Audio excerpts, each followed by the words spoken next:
livro maravilhoso de Daniel, a gente teve a oportunidade de aprender, poderíamos dizer assim, né, o básico, né, sobre o que o livro de Daniel ensina em relação às profecias, né? Realmente, o tempo que seria necessário mesmo para a gente se aprofundar de fato mesmo, fazer um estudo, um assunto mais técnico desse livro profético, temas aí para alguns meses de classe bíblica, né, Fabião? Tem bastante assunto mesmo, tem bastante assunto, e a gente sabe que o livro de Daniel, ele é um livro que a gente não esgota no que tange ao conteúdo dele. A gente sempre está aprendendo coisa nova, e tem muita coisa que ainda não se cumpriu no que está escrito nele, muitas já se cumpriram, né, como nós vimos, mas tem muita coisa ainda que não se cumpriu, e nós sabemos como vai se cumprir. E tem aquelas que, da mesma forma, não se cumpriram, e, por incrível que pareça, a gente não sabe como vai se cumprir. A gente só vai realmente saber, só vai realmente entender quando acontecer, quando o fato realmente aparecer diante dos nossos olhos. Para vocês terem uma ideia, por exemplo, há quem diga, né, alguns comentaristas, né, no passado diziam que alguns dos cumprimentos de Daniel capítulo 11 se referia ao comunismo, se referia a alguns outros fatos históricos, alguns se referiam inclusive até mesmo à Guerra do Golfo, e por aí vai. Então, muitas interpretações foram dadas ao longo das décadas para as pessoas poderem tentar entender o que quer dizer todo esse conteúdo muito extenso e muito detalhado que existe no capítulo 11 de Daniel. E é esse capítulo que nós vamos ver hoje. E quando a gente fala de que o capítulo ele é muito extenso, o capítulo é muito detalhado, eu não sei quantos já tiveram a curiosidade de ler Daniel capítulo 11, se leram, provavelmente não entenderam muita coisa.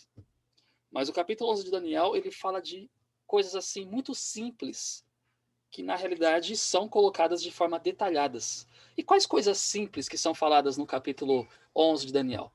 As mesmas coisas que são faladas no capítulo 2, no capítulo 7, capítulo 8 e no capítulo 9. As mesmas coisas. Capítulo 9 até que nem tanto, mas apenas o 2, 7 e o 8. O capítulo 11 vai falar a mesma coisa. E como nós já vimos em estudos anteriores, o livro de Daniel ele é um livro que recapitula e acumula. Entendeu? Ele acumula e recapitula. Ou vice-versa, como você preferir. O que está escrito, por exemplo, no capítulo 7, ele é, na verdade, uma ampliação do que está escrito no capítulo 2. Ao mesmo tempo, o capítulo 7, ele acumula informações, porque ele está pegando também lá de trás do capítulo 2. E assim vai indo também nos capítulos seguintes. Por isso que, quando chega no final do livro, existe tantos detalhes assim nos últimos capítulos. Porque ele sempre fala do mesmo tema, ele sempre faz a mesma abordagem desses capítulos anteriores, só que vai acumulando e vai chegando mais detalhes. E quando nós falamos em detalhes, nós precisamos nos ater aos pontos principais que fazem conexão com as profecias anteriores. Pode ser que, de repente, fique um pouco confuso, de repente, algumas partes, né, das quais nós nem iremos entrar em detalhes, apenas iremos fazer uma revista assim por cima, até porque nós queremos mesmo nos ater no final da profecia, que é onde ela aborda o fim dos tempos.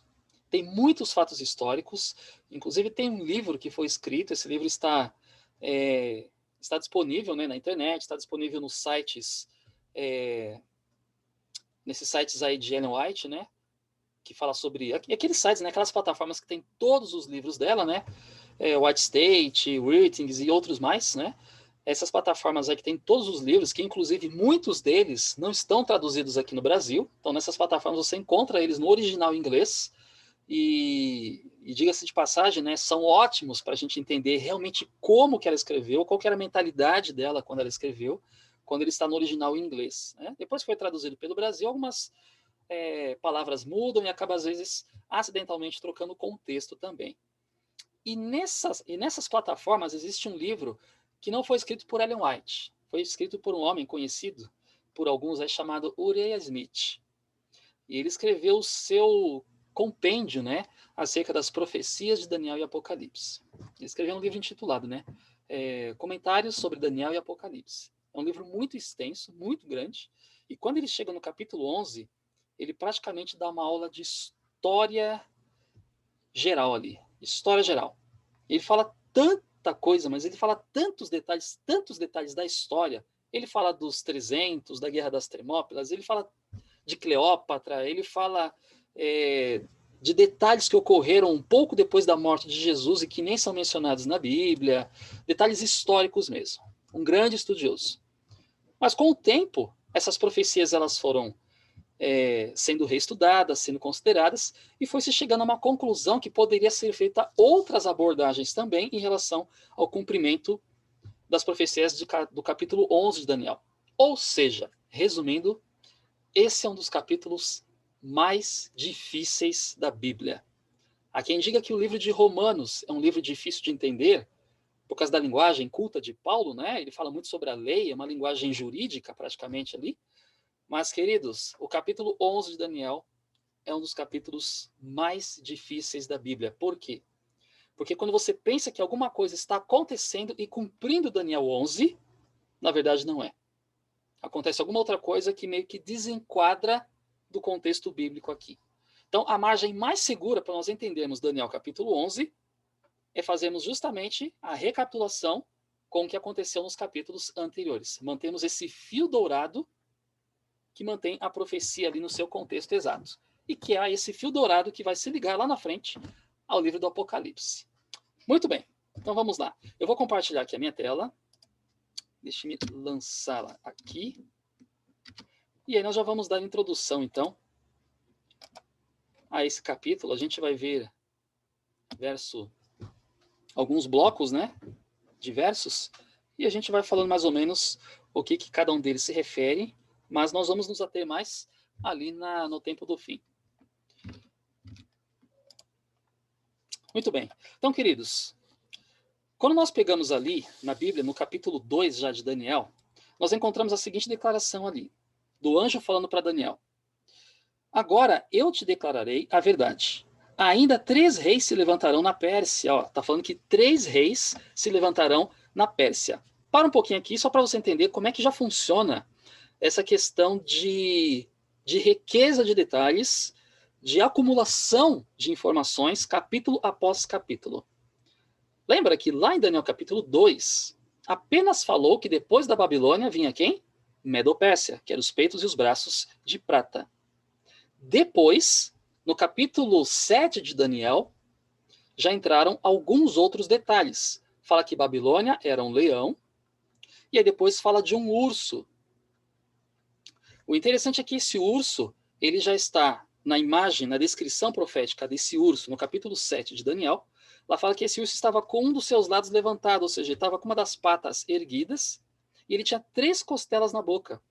Já dá alguns detalhes a mais que lá no capítulo 2 não foi falado. E que detalhes são esses? As 3 costelas representam impérios que foram conquistados, né, pelos medos e persas, e também fala acerca de um que era mais forte do que o outro, né? Era uma junção ali, os medos e os persas. Um era mais forte do que o outro. Esses detalhes não contam anteriormente. Depois, lá no capítulo 8, é ampliado. A Medo-Pérsia aí, no capítulo 8, é representada por aquele carneiro que aparece como dando marradas para o ocidente, né? Conforme diz a profecia. E esse carneiro, ele tinha 2 chifres.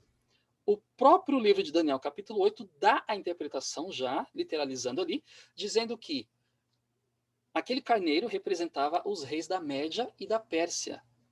E ele costuma dar todos aqueles outros detalhes referentes às características daquele animal, daquele símbolo. E agora nós vemos aqui, no capítulo 11, que também falando da Média Pérsia, agora fala de 3 reis. Ou seja, diríamos assim, 3, não vamos dizer dinastias, mas 3 sequências de poderes que houveram dentro da Medo-Pérsia. Então perceba que aqui vai falar de 3 reis, mas ainda só dentro de um império. Só para vocês terem noção da quantidade de detalhes que existe no capítulo 11 de Daniel. E quando nós falamos desses 3 reis, se nós olharmos na história, nós vamos encontrar alguns detalhes, por exemplo. Ali vai falar de 3 reis, ali no verso 2, né? E vai dizer que o quarto será acumulado de grandes riquezas, mais do que todos. E tendo se fortalecido por meio das suas riquezas, agitará todos contra o reino da Grécia.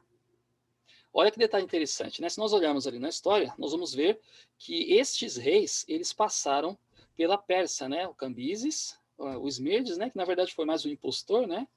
Eles os chamam de falso Esmerdes, né? Aí tem ali o Dário também e o Xerxes.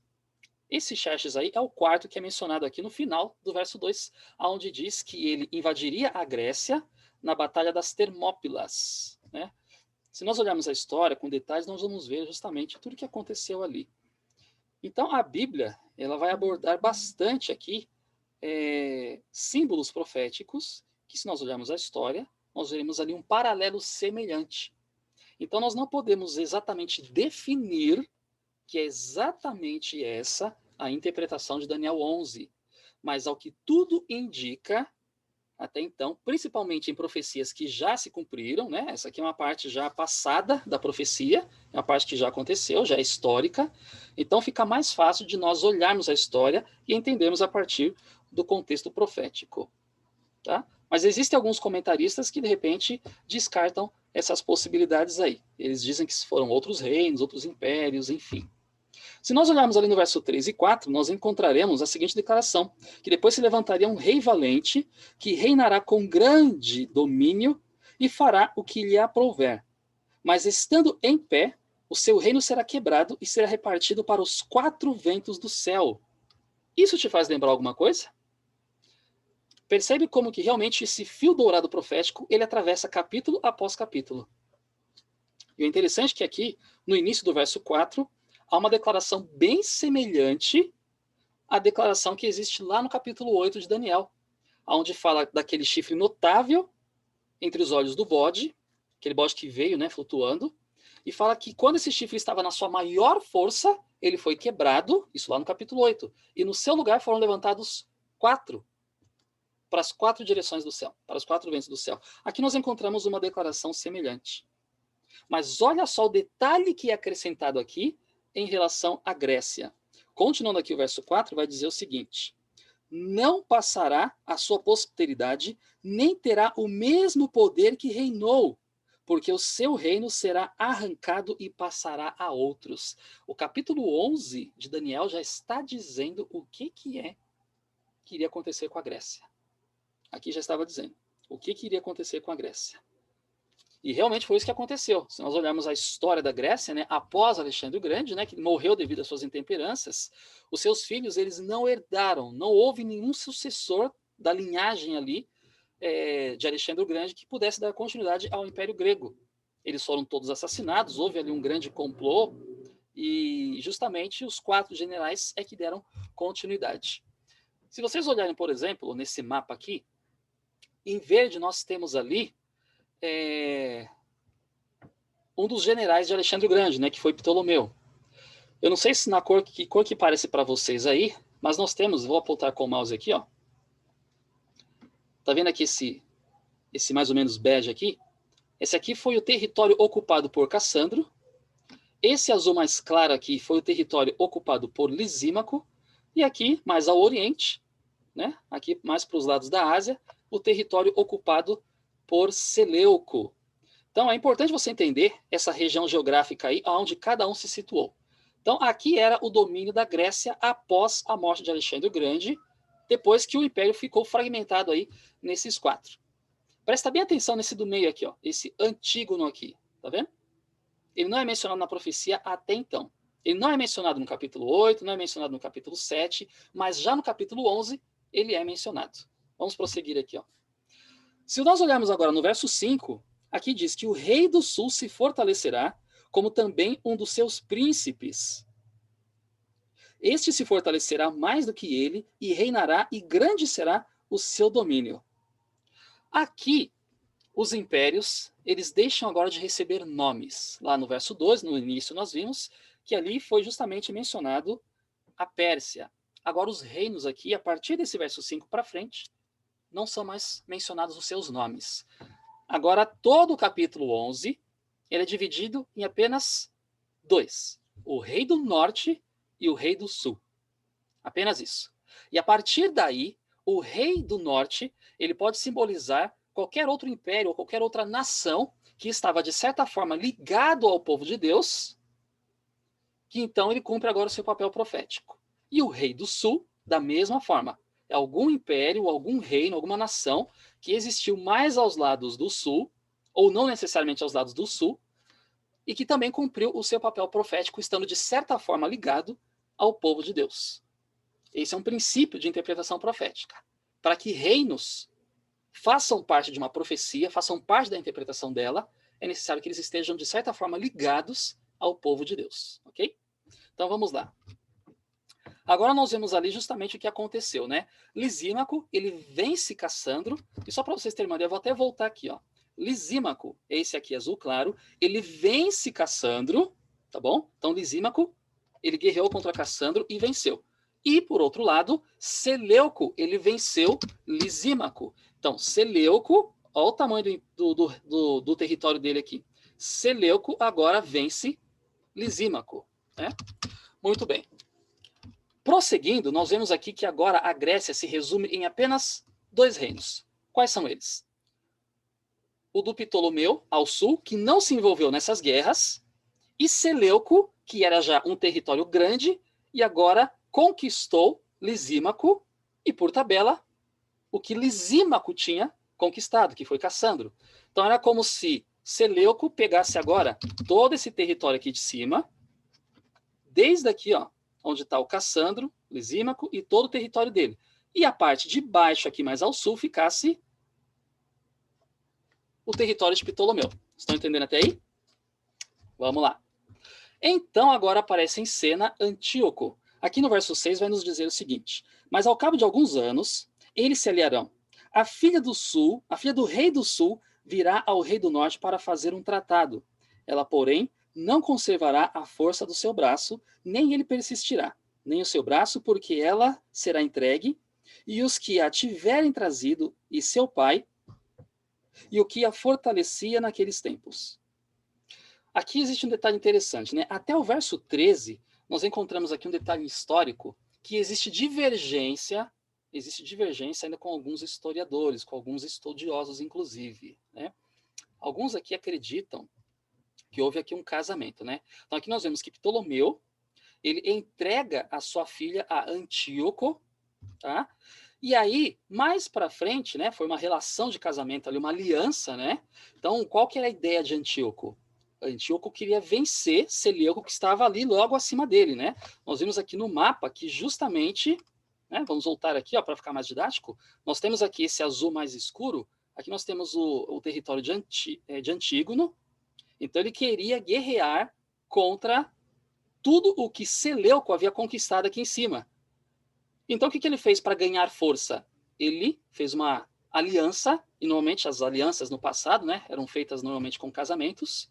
Então agora ele faz uma aliança para ganhar força, para ganhar poderio, junto com o rei do sul, que era Ptolomeu. E agora o que acontece? Passa-se uns dias, esse casamento ele é desfeito, e Antíoco agora ele retorna novamente ao seu território. Só que aqui tem um detalhe. Antíoco ele faz uma aliança de casamento com a filha do Ptolomeu. Só que Antíoco era casado com Laodice. E Laodice, quando fica sabendo dessa traição, ele manda assassinar todos os envolvidos nessa guerra. Tanto o pessoal lá de baixo, do sul, quanto o pessoal ali do território de Seleuco. Manda matar todo mundo. E aí surge Ptolomeu II, que guerreia e dá continuidade ao reino do sul. E os dois reinos agora se mantêm em guerra, o reino do norte e o reino do sul. E agora começam a entrar outros detalhes também na profecia aqui do capítulo 11, onde justamente é introduzida Roma imperial ou Roma pagã. Percebam que depois que passa aqui toda essa questão da fragmentação da Grécia, e olha só quantos detalhes a Daniel capítulo 11 nos falou aqui sobre o pós-Grécia, né, vamos dizer assim, agora é introduzida finalmente o próximo império que vinha depois da Grécia, lá no capítulo 2 de Daniel, lá no capítulo 7 de Daniel, que é Roma, né, que veio depois da Grécia. E agora começa a introduzir aqui, nesse cenário profético, o Império Romano, na sua primeira fase, que é a fase imperial ou fase pagã. E aí ele começa a descrever as primeiras conquistas, né, ali do verso 14 até o verso 20. Inclusive, alguns estudiosos, comentaristas, chegam a dizer que uma das pessoas que são mencionadas ali pode se referir a Júlio César, né, com as suas invasões ali, a sua relação com Cleópatra e tudo mais. Na realidade, quando se fala aqui justamente de Roma pagã, nós já nos lembramos de que Jesus ele viveu nos dias do Império Romano. Se nós olharmos ali, no capítulo 2 e o verso 1 de Lucas, nós vamos ver justamente que ali vai falar de Júlio César, né? Júlio César não, César, né? César Augusto, ele era justamente o imperador romano naquela época, né? Inclusive havia aquele decreto, né, para matar todos os bebês. E agora, a partir do verso 21 até o verso 30, vai dar alguns detalhes relacionados ainda ao Império Romano. Ali vai falar, por exemplo, nós vamos pegar aqui no verso 21, eu vou ler aqui, ó, diz assim, ó, depois se levantará em seu lugar, eu vou pegar aqui do verso 20, tá bom? Olha só, o verso 20 vai dizer aqui, ó, que em seu lugar se levantará quem fará passar um exator de tributo, ou seja, um cobrador de impostos, né?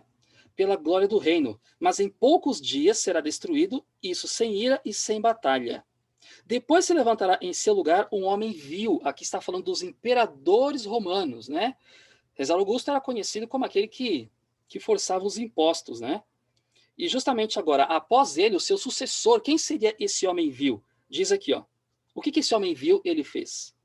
Ao qual não tinha dado a dignidade real. Ele virá caladamente, tomará o reino e com engano. As forças inundantes, verso 22, serão varridas de diante dele e serão destruídas, como também o príncipe da aliança. Olha que detalhe interessante. Então aqui nós temos uma palavra-chave diante de muitas descrições aqui que a gente nem sabe o que poderia ser. Mas quando nós entendemos que aqui fala de um exator, um homem que se levantou como cobrador de impostos, e a história realmente fala que César Augusto ele não durou muito tempo, né?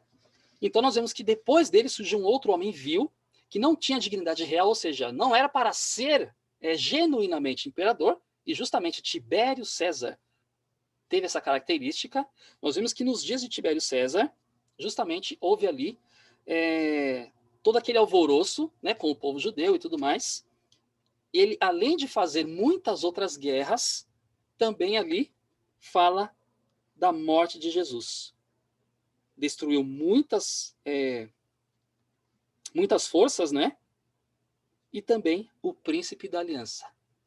O príncipe da aliança é mencionado no capítulo 9 de Daniel, quando fala que o ungido, né, o príncipe, ele firmaria uma aliança com muitos. Estão lembrados? E justamente aqui nós vemos agora o príncipe da aliança sendo destruído. Aqui se refere justamente à morte de Jesus. Então aí você consegue agora se situar aonde que nós estamos e que ponto da história nós estamos no capítulo 11 de Daniel. Você está vendo quanto detalhe tem nesse capítulo que não foi mencionado anteriormente? Mas vamos lá, nós já estamos chegando aqui no tempo do fim. Aqui nós vemos então o fim das 70 semanas, olha que detalhe. Justamente quando Jesus ele morre na cruz, né?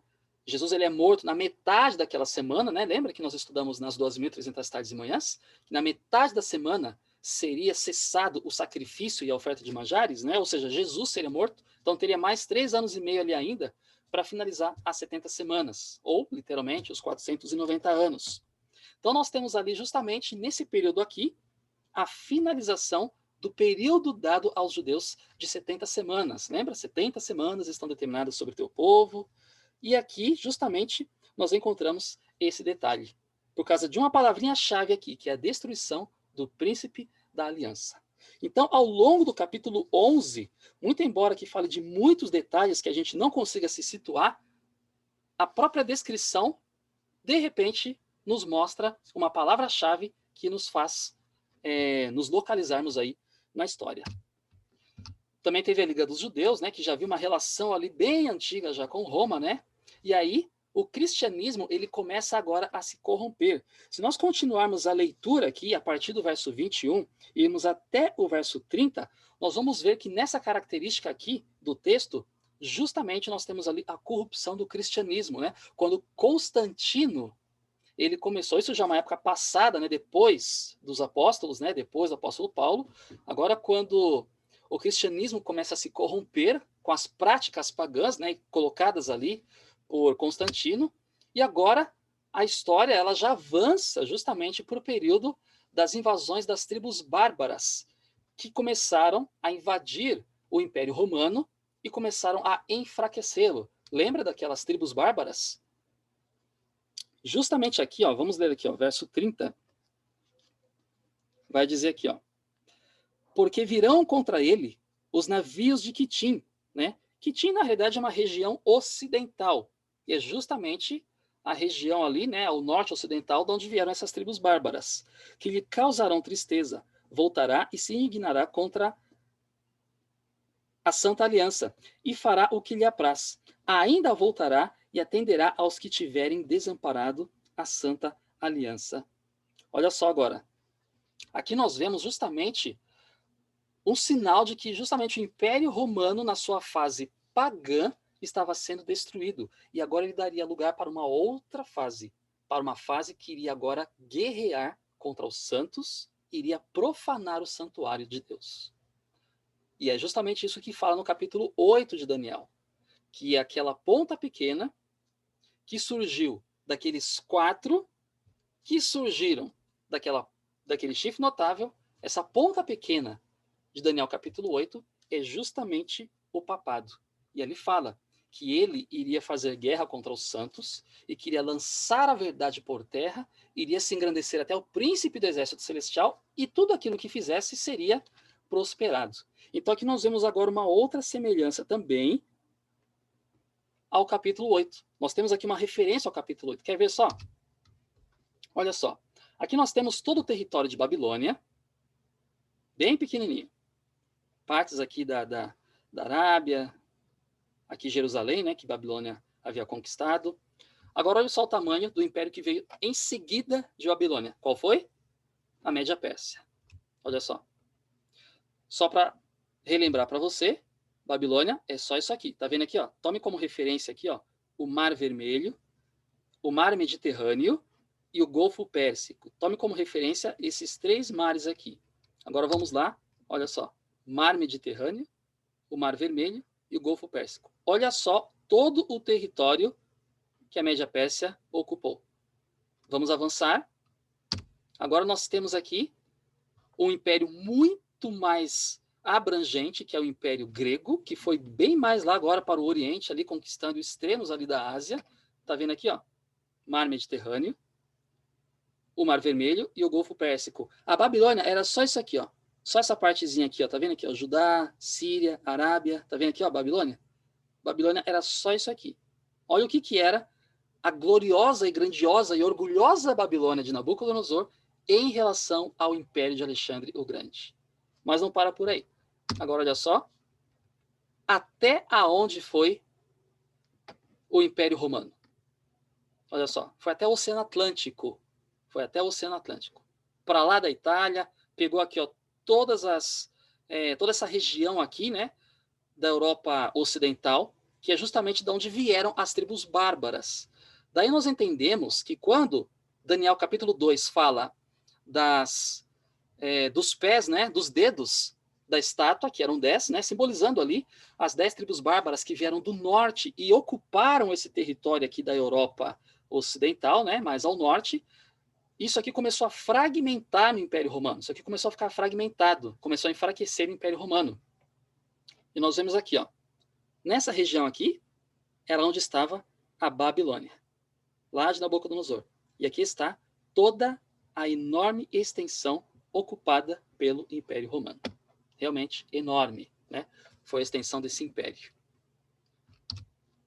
E aqui agora nós temos um pedaço, né, do Império Romano, né, que é justamente essa parte mais ocidental aqui, né, mais pegando a parte aqui da Itália, né, todo esse bloco aqui é justamente esse próximo mapa aqui, ó. Estão vendo? Ó? Aqui está a Itália, né? Aqui está Roma.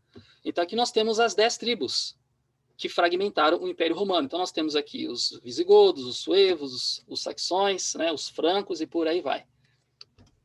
Agora, depois que essas tribos elas enfraqueceram o Império Romano, isso fez com que o Império Romano ele deixasse agora essa sua roupagem pagã e assumisse uma roupagem cristã. Só que cristã apóstata, porque o cristianismo já estava corrompido, já estava apóstata. Lembra que Constantino havia misturado o seu paganismo com o cristianismo? E agora isso resultou aí no surgimento do papado com suas crenças heréticas. As perseguições da Idade Média agora começam a tomar o lugar do cenário profético. Isso a gente vê relatado lá em Apocalipse 13, a gente vê relatado em Daniel 7:25, né, que destruiria os santos do Altíssimo. Agora nós temos ali no capítulo 40 ao capítulo, aliás, no verso 40 ao verso 45, um detalhe muito interessante. Vamos ler aqui, ó, verso 40 do capítulo 11. Aqui vai nos dizer o seguinte: no fim do tempo, o rei do sul lutará com ele, e o rei do norte o acometerá com carros, com cavaleiros e com muitos navios. Entrará nas terras e as inundará e passará.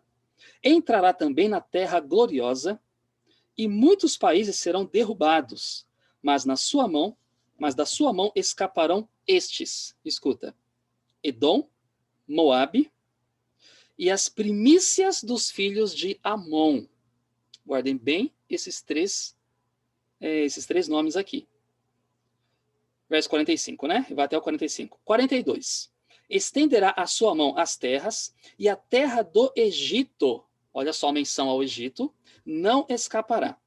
Apoderar-se-á dos tesouros de ouro e de prata, e de todas as coisas desejáveis do Egito. Aqui está dizendo que o rei do norte ele vai guerrear contra o Egito, contra o rei do sul. E os líbios e os etíopes o seguirão. Mas os rumores do Oriente e do Norte o espantarão. Espantarão quem? O rei do Norte, que está fazendo tudo isso. E sairá com grande furor para destruir e extirpar a muitos.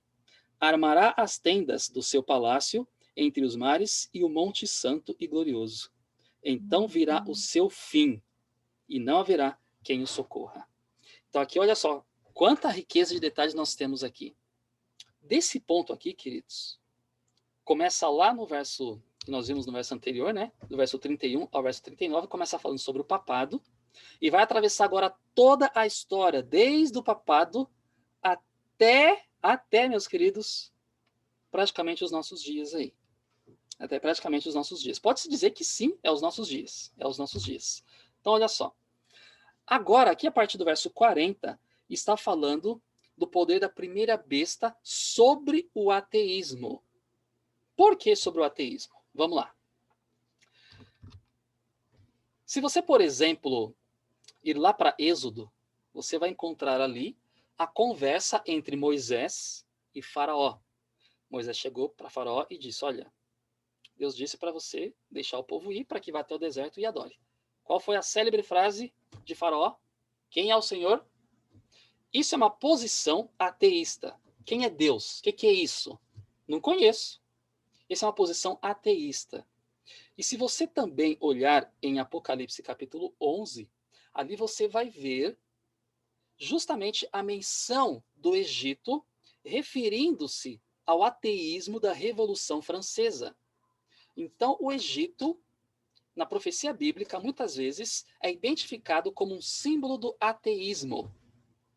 Então, agora, o ateísmo fica com o rei do sul, é a característica do rei do sul, o ateísmo, e a característica do rei do norte é o cristianismo, porém, apóstata. E ali nós temos o domínio da falsa religião. Agora, olha só que detalhe interessante. Nós vamos voltar justamente aqui para o verso 41, onde faz menção desses três nomes aqui. Os nomes de Moabe, Edom e Amon. Olha só. Entrará também na terra gloriosa, e muitos países serão derrubados. Mas, escuta, mas da sua mão escaparão estes: Edom, Moabe e as primícias dos filhos de Amon. Que interessante isso aqui, né? Aqui está falando que esses povos, né? Aqui é simbólico, queridos, que esses povos, eles escapariam da mão e do domínio do rei do norte. O que isso significa? Significa que a profecia está dizendo aqui que eles não estarão nas mãos do ateísmo, do rei do sul, e também não estarão nas mãos do rei do norte, que está causando todas essas destruições, perseguições e fazendo imposições com o seu poder. E aqui nos remete justamente ao poder que a primeira besta ela justamente exerce, né? A autoridade que o dragão dá a ela. Ou seja, aqui nós entendemos justamente uma identificação de que lá fora, em Babilônia, há muitos sinceros que ouvirão a voz de Deus. Como o rei do norte representa o papado, representa Roma, então o rei do norte representa a grande mãe, Babilônia. E aqui o texto está dizendo que esses três povos, né, esses simbólicos povos, vão escapar da mão dela. Ou seja, então eles estavam envolvidos, influenciados por ela. Eles não tinham nada a ver com o rei do sul, não tinham nada a ver com o ateísmo. E olha só que detalhe interessante aqui. Aqui está dizendo que eles escaparão da mão dela. Aqui nós podemos identificar um povo sincero que vai ouvir a voz do grande pastor dizendo: sai dela, povo meu, e vai vir para as fileiras do povo remanescente. Aqui nós podemos ver justamente algo que está para acontecer ainda.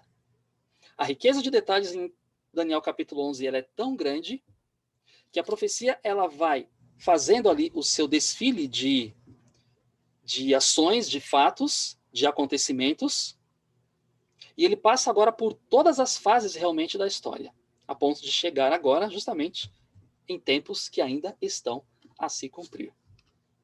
Então nós podemos identificar ali como sendo um sinal de que existe ali ainda envolvido nas práticas e nas doutrinas do rei do norte, né, Roma, existe ali um povo sincero que vai ouvir a voz de Deus e vai escapar das suas falsas doutrinas, vai escapar da embriaguez que existe naquele vinho, né, que está ali em Apocalipse 17, né, da qual aquela mulher prostituta carrega sobre a besta escarlate, né, que significam doutrinas falsas.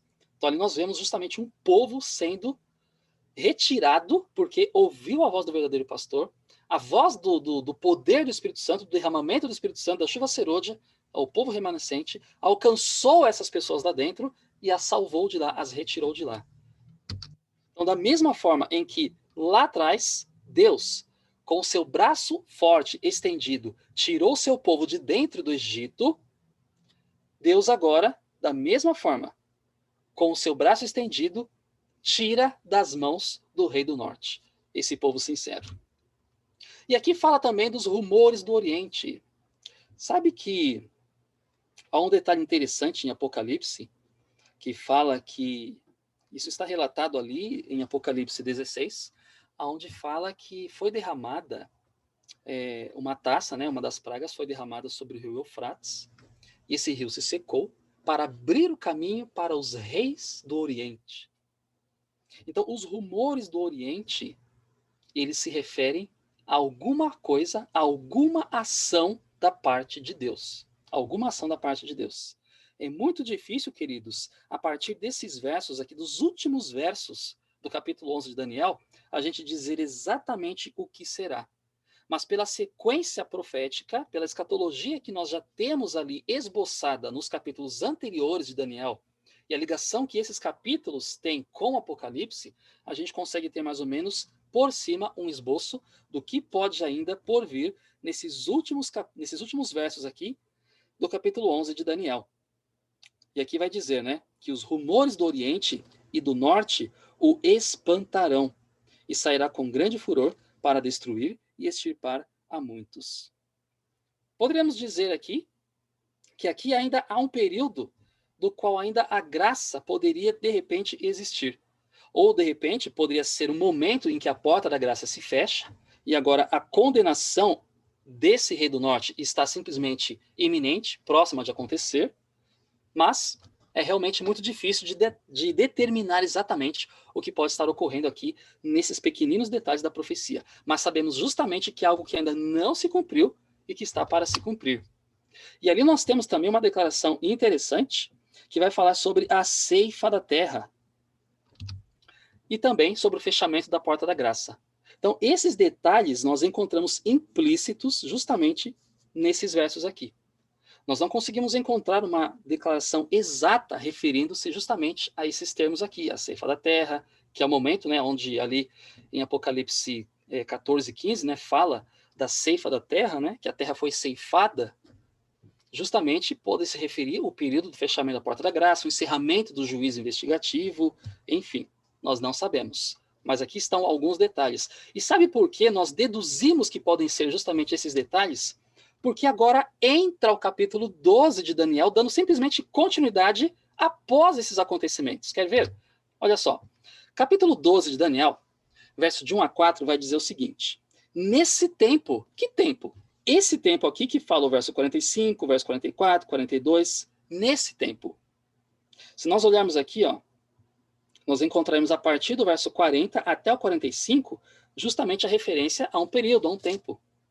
E agora, introduzindo o capítulo 12, o último capítulo de Daniel, é simplesmente uma continuidade, onde diz: nesse tempo se levantará quem? Miguel. Opa!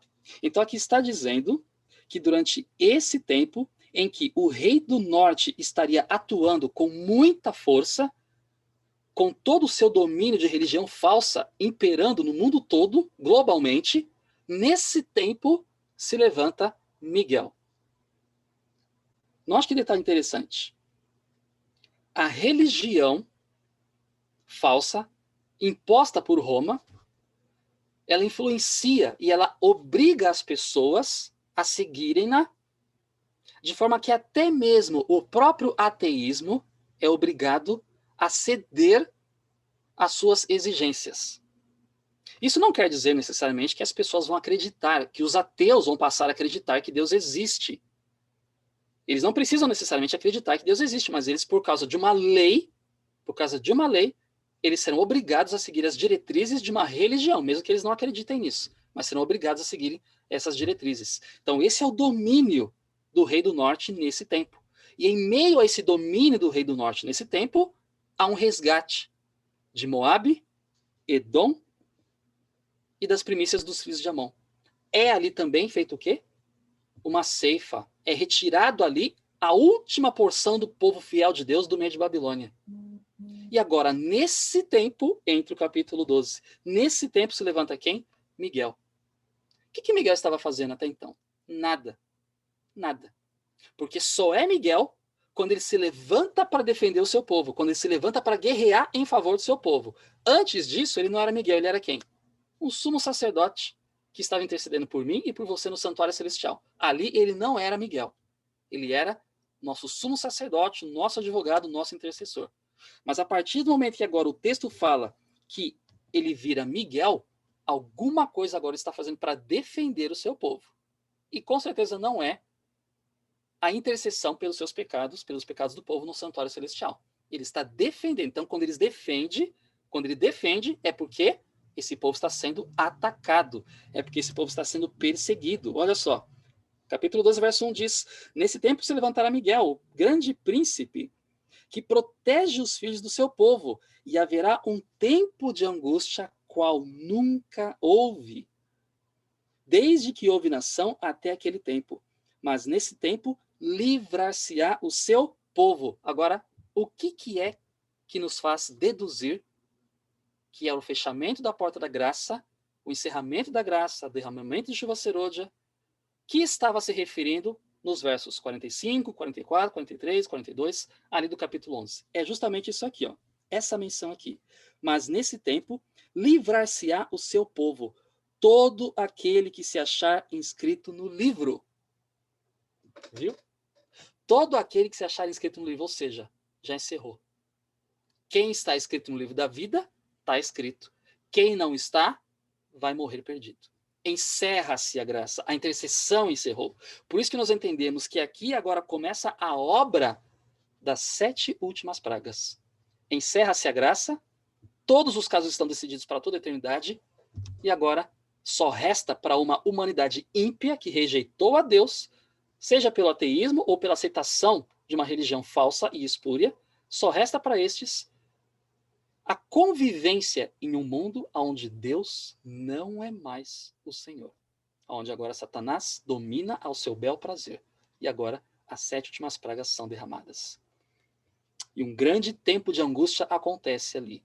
Um terrível tempo de angústia. O povo de Deus, por sua vez, enfrenta a angústia de Jacó. Um tempo de angústia qual nunca houve. Agora o povo de Deus é deixado à mercê da sua própria consciência para com Deus, onde agora eles precisam fazer um profundo exame do seu coração, com um peso terribilíssimo de que possa haver, de repente, uma pequena fagulha de pecado ainda dentro deles. E eles são levados agora a clamar e a orar dia e noite, fervorosamente, com súplicas intensas, pedindo para que Deus os salve, pedindo para que Deus os livre. Eles acreditarão, talvez, que ainda possa existir algum pecado, mas para o céu eles não terão mais nenhum pecado. Eles já estão escritos para todo sempre no livro da vida. Os seus nomes não serão mais retirados dali. Nem pecados mais serão colocados ali, serão apontados ali. Aqueles que perguntam, por exemplo, o povo de Deus, depois do fechamento da porta da graça, vai pecar ou não? Serão santos ou não? Eu lhes digo, queridos, de forma muito simples. A glorificação, que é aquilo que o apóstolo Paulo fala, lá em Coríntios, né? Capítulo 15, em 2 Coríntios 15, onde ele fala que no abrir e no fechar de olhos, nós seremos transformados, né? O que é corruptível passará a ser incorruptível, no abrir e no fechar de olhos. Isso é a glorificação. E quem vai fazer isso? É o poder de Deus, quando os raios fulgurantes da sua segunda vinda, da sua glória, vindo dele mesmo, irradiar sobre nós. Nós seremos transformados. Por quê? Porque a nossa vida já estará salva. A nossa vida inteira já estará completamente perdoada de todo e qualquer pecado. Para aqueles que ainda tiverem pecado, ou seja, os ímpios, acontece a mesma coisa que aconteceu com Nadab e Abiú. Se tiver pecado, serão consumidos. Serão mortos, destruídos. Mas se houver santidade, a glória de Jesus vai se identificar com essa santidade. Porque é uma santidade que está naquela pessoa com os próprios méritos de Jesus. Então a santidade de Jesus em pessoa vai se identificar com a santidade que foi dada àquela pessoa. E aquela pessoa será transformada. Diga amém por isso, digita amém aí se você quiser também no YouTube. E meus queridos, agora esse povo, ele começa justamente a entender que eles precisam estar em oração. Nesse tempo, é nos dito que eles serão sustentados, assim como Elias foi sustentado. Esse povo está salvo, está perdoado. A natureza humana, a natureza corruptível, ainda continua neles. Só que a sua intensidade de oração, a sua súplica, ela vai ser tão profunda, que eu costumo dizer o seguinte: eles não vão ter tempo de pecar. Porque o mundo está completamente em convulsão, completamente sendo destruído, as pragas assolando e sacudindo o mundo. De acordo com a descrição de Isaías, né, a terra vai cambalear, a terra vai se fender. Imagine, queridos, as primeiras pragas, que é a água se transformando em sangue. Imagine como é que vai estar. E a Bíblia fala lá nas 7 últimas pragas, sangue como de morto. Imagine o cheiro que vai estar. E aí depois o sol, ele é aquecido, é derramada uma praga sobre o sol, e ele começa a abrasar os homens com grandes calores, e você sabe o cheiro que produz, o cheiro que faz ainda aumentar quando o sol quente, o calor, começa a evaporar algumas partes dos oceanos do mundo, né? Porque as pragas não serão universais, algumas partes de alguns oceanos ali em sangue. Imagine o sol batendo ali, o cheiro, que coisa terrível que vai ser. E meus queridos, aqui nós vemos, nesse desfecho final, uma coisa interessante. Aqui no verso 2 do capítulo 12, diz o seguinte: muitos dos que dormem no pó da terra surgirão, uns para a vida eterna e outros para a vergonha e desprezo eterno. O que é isso? Aqui está dizendo que muitos dos que dormem no pó da terra ressurgirão. Se você for lá para Apocalipse, no capítulo 1, lá você vai encontrar um outro texto que diz o seguinte: eis que vem com as nuvens e todo olho verá, até mesmo os que o traspassaram. Então o texto está dizendo lá em Apocalipse que aqueles que traspassaram o corpo de Jesus, ou seja, aqueles que estavam diretamente ligados à sua morte na cruz, vão ver Jesus voltar na sua segunda vinda. E aqui fala também de um outro grupo, que não são todos, são muitos, né? É uma parte, né? Uma porção dos que dormem no pó da terra ressurgirão. E olha só, uns para a vida eterna e outros para a vergonha e desprezo eterno. Aqui nós temos uma referência a uma ressurreição especial que vai haver um pouco antes da segunda vinda de Jesus, um pouco antes da primeira grande ressurreição de todos os salvos de todas as eras. Haverá uma pequena ressurreição. Quem vai ressuscitar nela? Serão todos aqueles que morreram na fé da mensagem da tríplice mensagem angélica, aqueles que morreram na fé da tríplice mensagem angélica, eles vão ressuscitar, e também vai ressuscitar um outro grupo, um grupo de ímpios, que eram aqueles que estavam diretamente ligados à morte de Jesus. Para quê? Os que morreram na fé do terceiro anjo, os que morreram salvos aqui para a vida eterna, eles vão ressuscitar para ouvir o concerto de paz de Deus para com eles. Já os ímpios, eles vão ressuscitar para ver quem é que eles haviam sacrificado. Sacrificado não, crucificados. Eles vão ver quem é aquele homem de dores, com a testa, o rosto ensanguentado, com as mãos pregadas. Eles vão ver quem é essa pessoa. Vai aparecer nas nuvens do céu, com poder, com muita glória. E eles vão correr para debaixo dos rochedos, dos penhascos, das montanhas, e vão dizer: caí sobre nós, eu não quero ver o rosto dele. Eles vão procurar a morte e não vão achá-la. Eles vão ver. E a recompensa dos fiéis vai chegar. Deus agora, ele abre o céu como um rolo de um livro. E uma pequena mão começa a aparecer. Uma pequena mão, a princípio escura, tamanho da mão de um homem. Começa a aparecer lá e vai crescendo, crescendo, tomando proporções cósmicas. É a segunda vinda de nosso Senhor e Salvador Jesus Cristo. Ele vai voltar e vai dar a recompensa aos seus fiéis.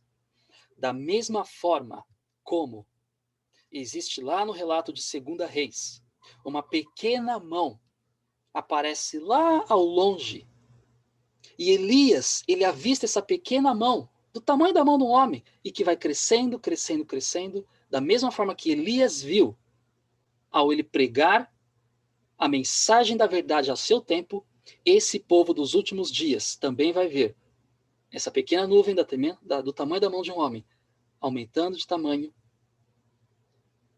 É Jesus Cristo, voltando para resgatá-los, voltando para buscá-los. Meus queridos, esse dia é muito almejado ao coração sincero daquele que assim o espera, daquele que assim o busca.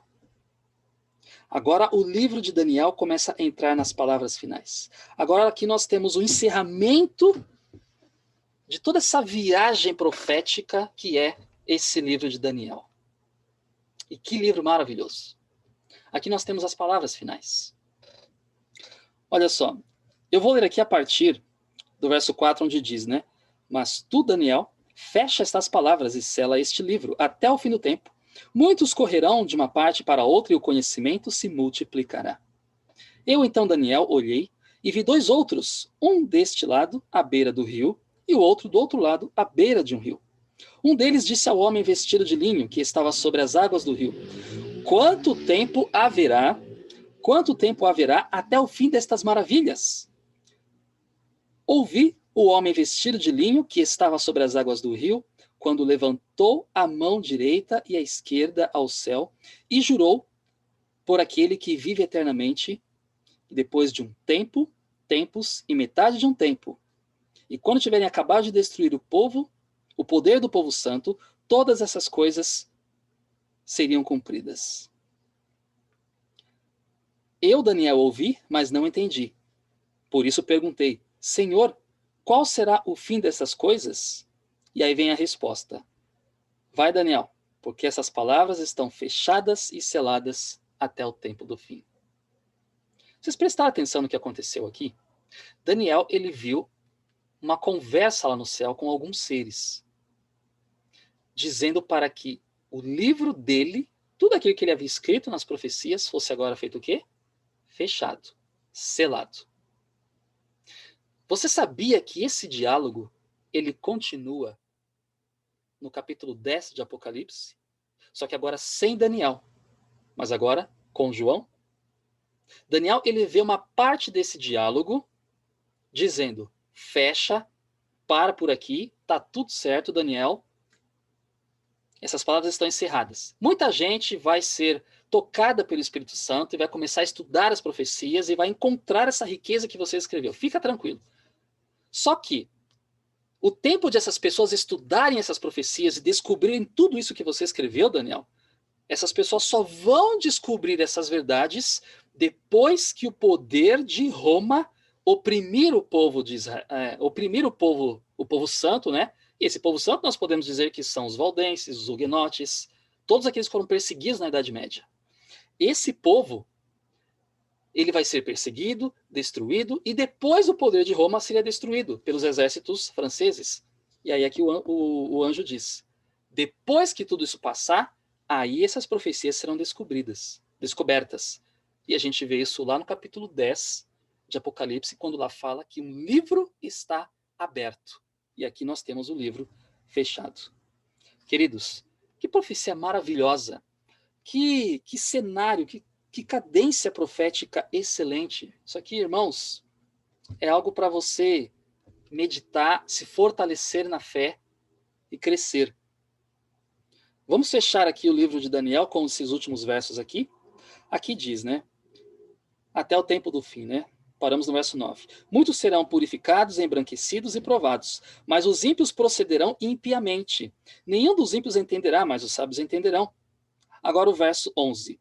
Desde o tempo em que o sacrifício contínuo for tirado e posta a abominação desoladora, haverá 1290 dias. Bem-aventurado o que espera e chega até 1335 dias. Tu, porém, vai até que chegue o fim. Tu repousarás e então no fim dos dias levantarás para receber tua herança. Aqui já é dito para Daniel o seguinte, ó Daniel, fica tranquilo, Roma vai dominar tudo ainda, só que enquanto Roma estiver dominando, esse livro vai estar fechado. Eu só vou abrir esse livro depois que o poder de Roma passar, e aí as pessoas se despertarem para o estudo das profecias. Até que chegue esse tempo, vai levar aí mais ou menos 1290 anos. Mas feliz aquele que esperar até 1335 anos. Quanto a você, Daniel, tem uma notícia. Você vai morrer.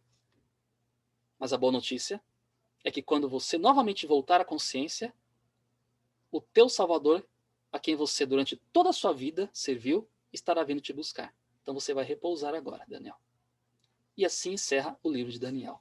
E quando nós falamos dessa profecia, esses 1290 dias é um período que começa no ano de 508 e vai até o ano de 1798. E a profecia diz, mas bem-aventurado aquele que espera até 1335 anos. Mesmo período. Começa ali de 508 e vai até 1844. O que tem de chave nesse período de 508? Foi justamente um acontecimento chave, quando Clovis, o rei dos francos, ele casou-se com Clotilde, princesa da Borgonha, né? Ela era católica, e aí ele conseguiu firmar uma aliança, porque o rei dos francos, né, Clovis, ele era de uma tribo bárbara, ele era ariano, né? Ele não era nada de cristão. Mas aí ele já visando uma beneficência para o lado do cristianismo, ele faz essa aliança estratégica de casamento, e com essa estratégia ele consegue derrotar a última tribo bárbara que estava segurando o poder do papado, que eram os ostrogodos. Quando Clovis derrotou os ostrogodos, pronto, o caminho foi aberto para o domínio do papado. E aí o papado agora começou a se ascender. Então essa data ela é chave para esses 2 anos. Um que encerra até 1798, só que em 1798, depois disso, aconteceram muitas coisas ainda, inclusive a Revolução Francesa, o ateísmo, aí depois veio 1844. Então por isso que a profecia diz, bem-aventurado aquele que espera até 1844. Porque a Revolução Francesa passou, o ateísmo passou, e agora o povo do advento estava despertando para o estudo das profecias. Queridos, isso é maravilhoso. Isso é simplesmente emocionante. Como pode um livro terminar de forma tão maravilhosa desse jeito, mas ao mesmo tempo que ele termina, ele deixa uma reticências, e essas reticências são continuadas lá no livro do Apocalipse. Queridos, meu sincero desejo é que você tenha no seu coração esse sentimento de vigilância. Nós vimos ao longo de todo esse período de estudo de Daniel, como que foi a conduta desse homem. Daniel agora já estava quase para morrer, idoso. Nós começamos a estudar sobre ele quando ele era adolescente, chegou lá na Babilônia. Vamos usar esse termo, né? Ele chegou lá como um menino. Vamos usar o termo aqui do sul, né? Como um piá. E olha só, que grande homem. A vida dele realmente nos inspira. O que ele escreveu nos inspira. E o Espírito Santo, nesse momento, te inspira a você não parar por aqui, mas a você continuar estudando, continuar buscando, entender as profecias como tesouros escondidos, como se fosse uma pérola de grande valor, de grande preço, da qual você precisa encontrá-la. E meu sincero desejo também é que a igreja do Jardim Acrópole mantenha, como diz o Espírito de Profecia, abre aspas, mantenha o assunto das profecias de Daniel e Apocalipse perante o povo. Fecha aspas. Esse é meu sincero desejo e minha oração em nome de Jesus. Amém.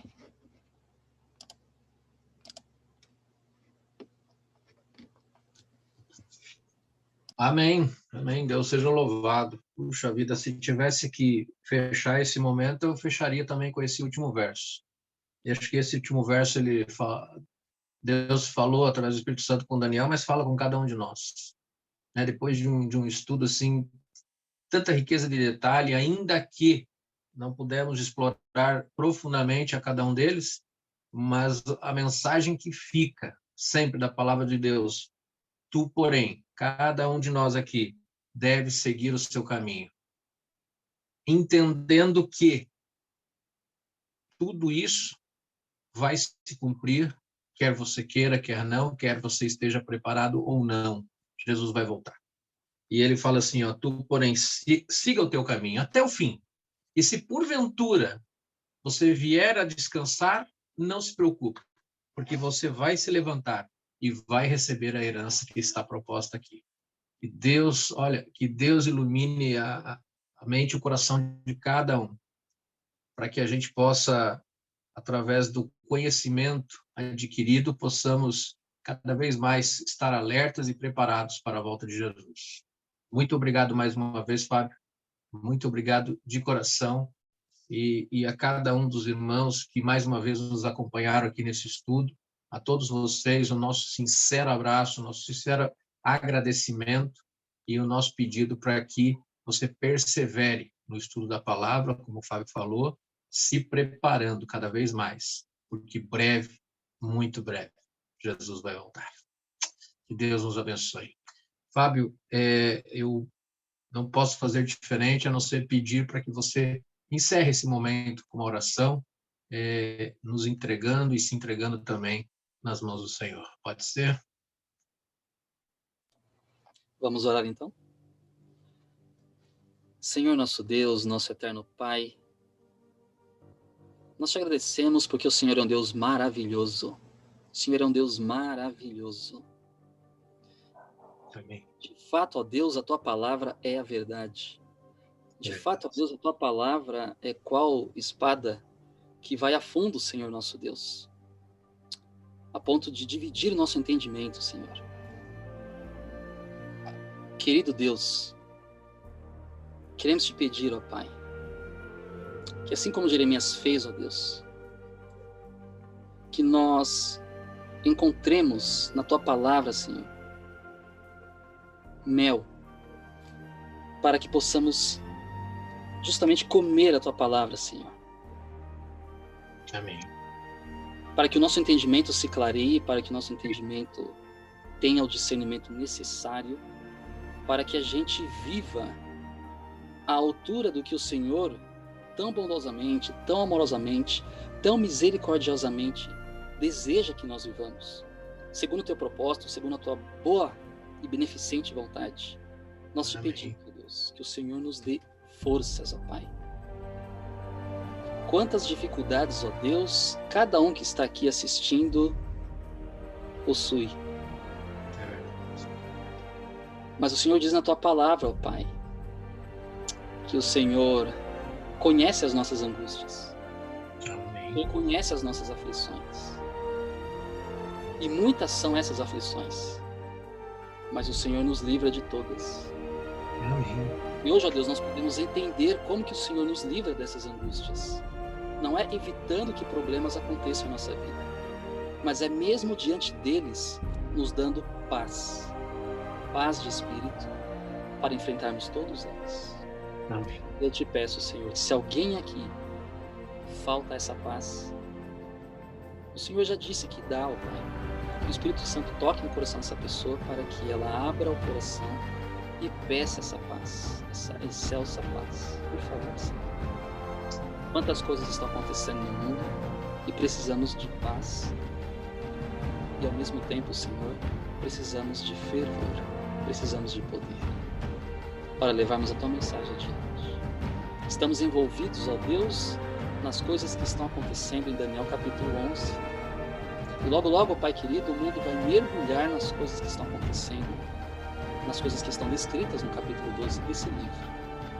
E que o Senhor, ó Pai querido, seja aquele que nos defenda, seja aquele que se levante para nos proteger do tempo de angústia que há de vir sobre esse mundo. Amém. Sobre as terríveis assolações que hão de abater esse planeta. Nos salva, Senhor, em nome de Jesus. Nós te pedimos, ó Deus, e colocamos a nossa vida nas Tuas mãos. Amém. Conforte o coração de todos os que estão aqui, diante de todos os problemas, dificuldades e desafios que têm para enfrentar, Senhor. Coloque em nossa mente que o Senhor está voltando e que tudo isso vai encerrar, porque assim acabou de dizer as Tuas profecias, ó Pai. E o Senhor não mente, o Senhor não muda. Por favor, Pai, conduza a nossa vida até o porto além, até o porto seguro. É o que nós te pedimos e te agradecemos, pelo poder do Espírito Santo. E em nome de Jesus. Amém. Amém.